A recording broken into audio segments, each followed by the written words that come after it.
Per Inside EVs, NIO is reportedly preparing to submit an official offer for Audi's Brussels plant on September 23.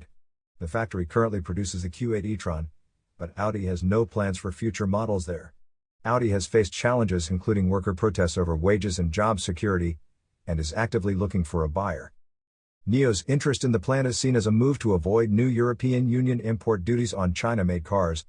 The duties are in addition to the existing 10% tariff.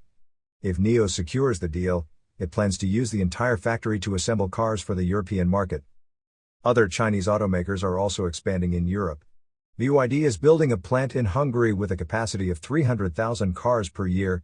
Meanwhile, SAIC Motor is considering Spain, Hungary, or Czechia for its next factory to produce MG-badged vehicles.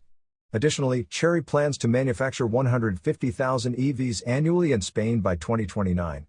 You are listening to Yuan News.